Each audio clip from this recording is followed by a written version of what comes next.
Kip, težak 70 kg in velik 120 cm, postavljen na kraški kamen, bo poslej ob Kandijskem mostu mimoidoče vedno znova spomnil na lik, delo in simbol dolenjskega rojaka.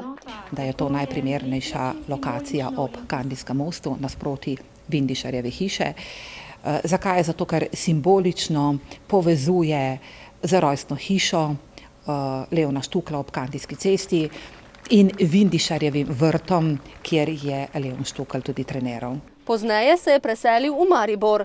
Tako sta mesti v olimpijskem letu in letu EPK-ja, katerega nosilec je Maribor, Novo mesto pa je eno od partnerskih mest, simbolno še bolj povezani. Mislim, da se s tem nekako oddolžujemo Leonu Štuklu za njegova dejanja, ki jih je storil za Slovenijo in za Novo mesto. Sem izredno presenečena, zelo posrečeno, krasna lokacija in mlada umetnica se je res izkazala. Mlada ruska kiparka je kip zasnovala za diplomsko nalogo, potem pa se je odločila, da ga podari Novemu mestu. Pokazala sem delo slovenskim strokovnjakom in tudi Mateji Jerič z novomeške občine in bila je navdušena. Zelo sem si želela, da bi ta kip nekje stal in sem vesela, da se mi je ta želja uresničila.